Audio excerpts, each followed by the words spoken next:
जिल्ह्यातील सिंधुदुर्ग आणि विजयदुर्ग किल्ल्याचा युनेस्कोच्या जागतिक वारसा यादीत समावेश करण्यात आला।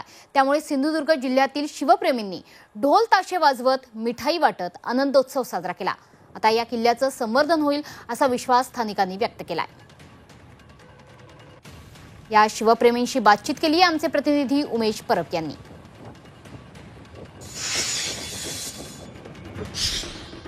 आपण जर पाहिलं असेल तर हा किल्ला आहे अनेक दशकांचं, या ठिकाणी अनेक शतकानुशतक या ठिकाणी छत्रपती शिवाजी महाराजांनी उभा केलेला हा किल्ला डौलानं उभा आहे आणि छत्रपती शिवाजी महाराजांच्या इतिहासाची साक्षी देणारे असे अनेक किल्ले आहेत। अगदी महाराष्ट्रातील 11 किल्ले आणि तामिळनाडूतील 1 किल्ला असे 12 जे किल्ले आहेत त्या किल्ल्यांचा आता जागतिक वारसा यादीमध्ये समावेश करण्यात आलेला आहे। आपल्यासोबत या ठिकाणी शिवप्रेमी आहेत, आपण त्यांच्याकडे जाणून घेऊया। साहेब, काय सांगाल? अगदी आनंद वार्ता आहे, कसं वाटतं एकूणच आपण या संपूर्ण या किल्ल्यांना वारसा हक्क प्राप्त झाल्यानंतर?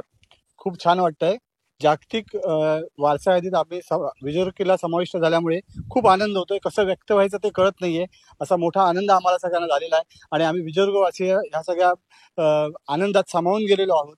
आणि विजयदुर्गाबद्दल एक अभिमानाची गोष्ट आहे की जागतिक वारसा यादीत समाविष्ट झाल्याबद्दल विजयदुर्ग किल्ल्याला एक अभिमान प्राप्त झालेला आहे। आता युनेस्कोच्या यादीमध्ये विजयदुर्गचं नाव झाल्यामुळे येथील पर्यटन आणखी जोमाने वाढेल, कारण इथली शेती म्हणा किंवा एक मच्छीमारी म्हणा, हे जे व्यवसाय आहे ते निसर्गावर अवलंबून असतात, परंतु पर्यटन हा एकमेव व्यवसाय आहे की तो कुठल्याही याच्या सीझन मध्ये इथे पर्यटक येतात आणि आता जागतिक वारसा केंद्र ह्याच्यात नाव गेल्यामुळे नक्कीच येथील पर्यटन फार मोठ्या संख्येने वाढेल। कॅमेरामन परेश कांबळीसह उमेश परब, झी मीडिया, सिंधुदुर्ग।